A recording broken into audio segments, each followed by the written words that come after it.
A continuación resolveremos el siguiente ejemplo referente a la aplicación de la ley de Dalton en la determinación de la cantidad de gas húmedo y gas seco.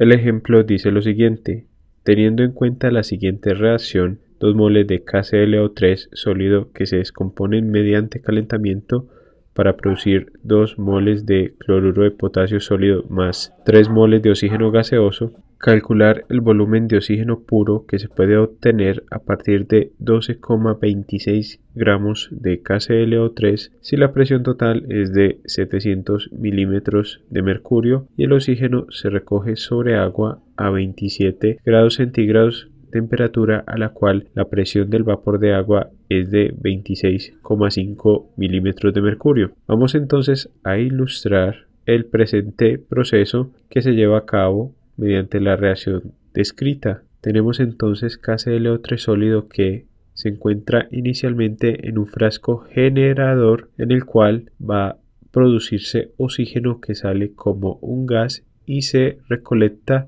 en un frasco denominado frasco colector. Recordemos que cuando se recoge un gas sobre agua, la presión total es igual a la presión del gas más la presión del vapor de agua. Aplicando la ley de Dalton, tenemos que la presión total del sistema es igual a la presión del vapor del agua a la temperatura que se especifica más la presión parcial del gas seco. En el presente caso tenemos que se ha formado al final un gas húmedo, el cual consiste de oxígeno gaseoso y agua en forma de vapor, ambos que se han recolectado. En este tipo de ejercicios entonces requerimos determinar la cantidad de gas seco o de gas puro que se obtiene mediante este procedimiento, que para el presente caso es el oxígeno. Recordemos que a cualquier temperatura el agua empieza a evaporarse, por lo tanto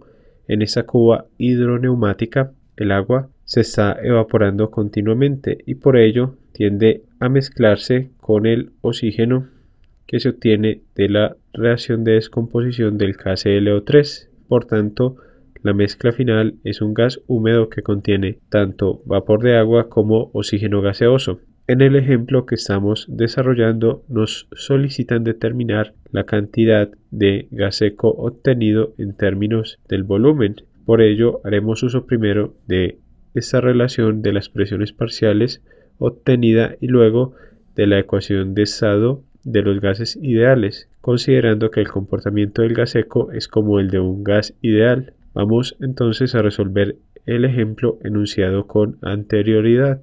Empecemos identificando las variables que se nos indican en el enunciado del presente ejercicio. Nos solicitan determinar el volumen de gas seco V sub GS que se obtiene en unidades de litros de oxígeno. Nos indican la ecuación química que se encuentra balanceada, por tanto podremos efectuar los cálculos estequiométricos directamente. Asimismo nos indican la cantidad en gramos de KClO3 que se va a descomponer y que es igual a 12,26 gramos de KClO3. Nos indican la presión total del gas húmedo que es de 700 milímetros de mercurio.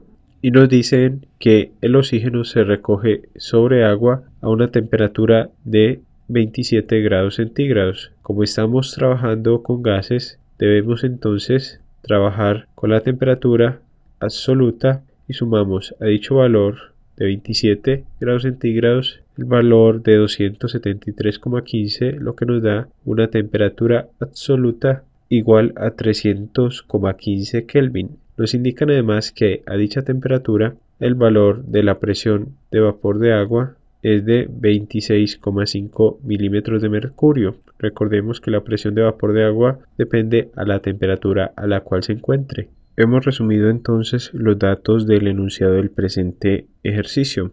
Observemos que para determinar el volumen del gas seco debemos primero determinar las moles de dicho gas, es decir, las moles de oxígeno que se producen a partir de la cantidad dada de KClO3. Para ello primero determinemos las moles de KClO3 que se van a descomponer y tenemos que esta va a ser igual a la cantidad de KClO3 en gramos W sobre el peso molecular del KClO3. Reemplazamos valores. Tenemos que la cantidad de KClO3 que se va a descomponer es de 12,26 gramos de KClO3 sobre el peso molecular, que lo vamos a determinar a continuación. Y tenemos que el peso molecular del KClO3 se determina como un átomo de potasio por el peso atómico del potasio, que es 39,1, más un átomo de cloro por el peso atómico del cloro, que es aproximadamente 35,5, más 3 átomos de oxígeno por el peso atómico del oxígeno, que es aproximadamente de 16,0. Y eso nos da un valor en el peso molecular de KClO3 igual a 122,6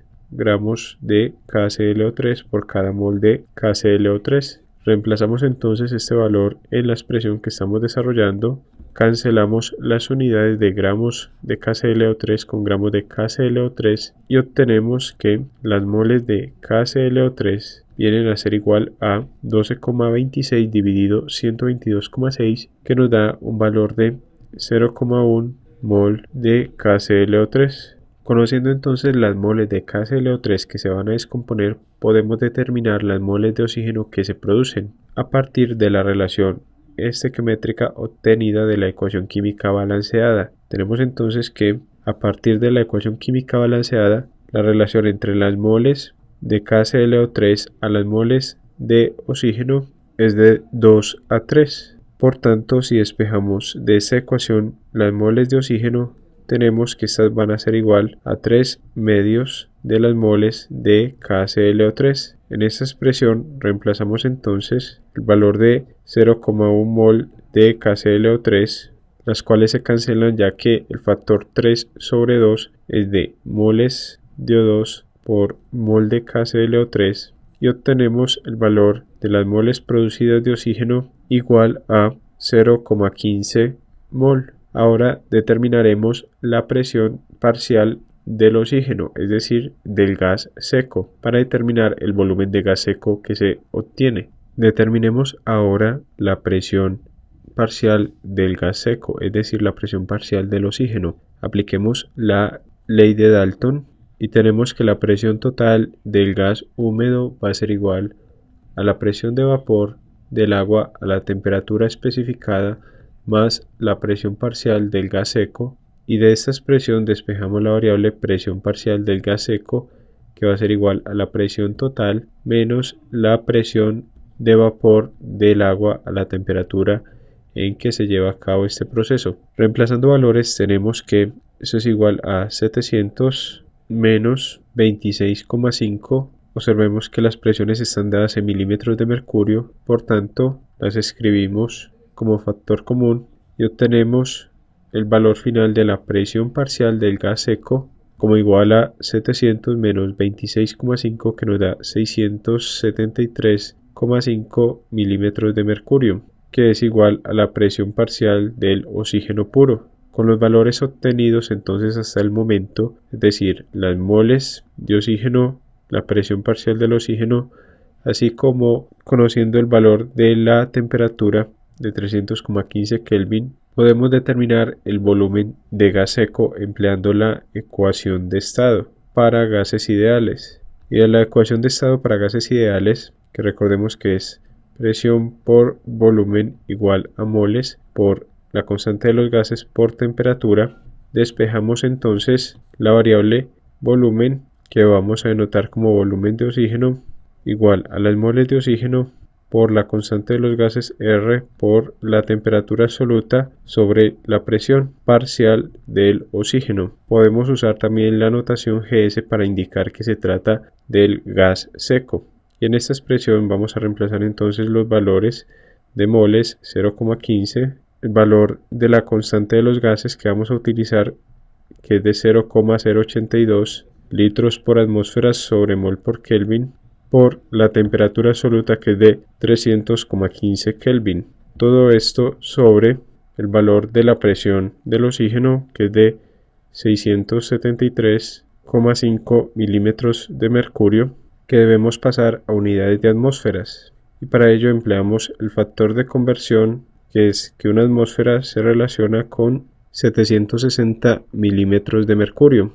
Vamos a cancelar entonces las unidades de milímetros de mercurio con milímetros de mercurio, atmósferas con atmósferas, moles con moles y grados Kelvin con grados Kelvin. Y observemos que las unidades que nos quedan son de litros, que son las unidades correspondientes del volumen. Por tanto, luego de efectuar las multiplicaciones y división respectiva, obtenemos que el volumen de oxígeno obtenido va a ser igual a 4,17 litros de oxígeno, que también podemos denominar como volumen del gas seco obtenido o volumen del gas puro.